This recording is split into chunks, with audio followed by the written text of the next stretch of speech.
Hello and welcome back to my channel.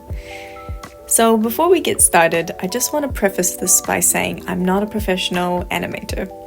I'm really just an amateur animator who's kind of self-taught myself to look at the world, observe it, and try and figure out the physics and the way things move naturally. So here I'm just prepping my canvas. I've prepped this to be the ratio for an Instagram reel, so that's 1080 pixels by 1920. And here I'm also going to the spanner icon on the left hand side under canvas and toggling the animation assist button. And I'm making my first layer into my background so that the color will remain in every single frame that I animate. You can also go into the settings.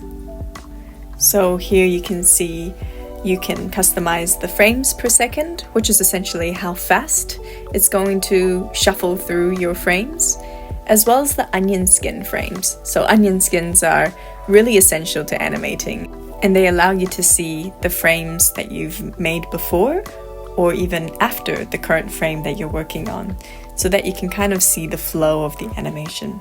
So I'm just making this into 2 frames because we're not working with many frames here. I also like to work with the 6B pencil. That's my favorite brush on here, the most useful one for my art. But you can use any other kind of pencil for a good sketch. So here I am just going to sketch a little character, and I like to make it a plump character. So we're going to start by trying to draw a cat, and a really simple one.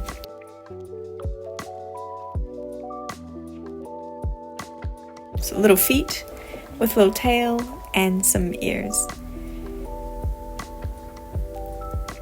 And then, very important, it needs a face. And this is the classic face that I like to draw for my animations. I kind of like it because it gives off this impression of like a really sassy cat character. So that's the first frame, and you can add another layer, which moves us into our second frame. Now you can see that the opacity of the first layer dropped, and that's basically because that's an onion layer. So you can see where you're drawing the next frame and where the previous frame had been drawn. So here we're going to draw the cat a bit higher, and we're going to make it stretch. So we're going to pull everything down. You can draw the neckline back to the original place.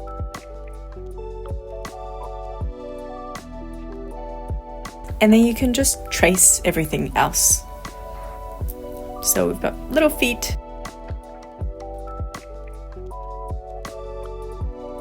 And a tail.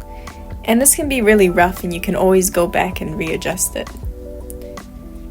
Now the key thing here, to really make it look like it's stretching, is to actually stretch the face and the features on the cat.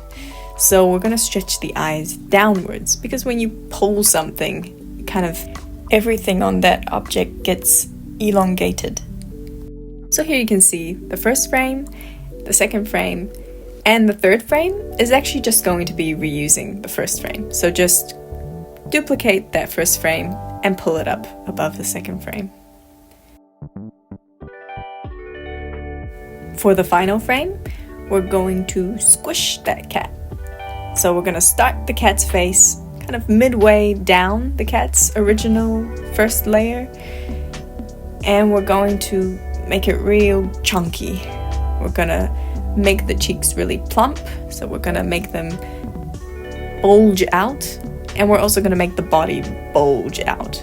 Because when you think about squishing something, the mass usually kind of moves outwards with it, with the pressure that you're placing on it. So the cat doesn't lose any mass, it just gets converted sideways. And then you can basically trace the feet again and practically trace the tail. Now here with the face, you're also going to stretch the face outwards. So the eyes are going to be quite horizontal, and the nose and mouth are also going to be pulled sideways. So you see here, it's a squished cat. We've got this long cat, we've got a squished cat, and we also have the original frame of the normal cat. the best part is hitting play to see how it all looks. Pretty good. It's a bit clunky, so you can actually make the frames faster, and here you can see the bounce is a lot faster. Or if you like it slower, you can move the frames down. And I really like doing this while it's playing, because then I can adjust it to how I like it.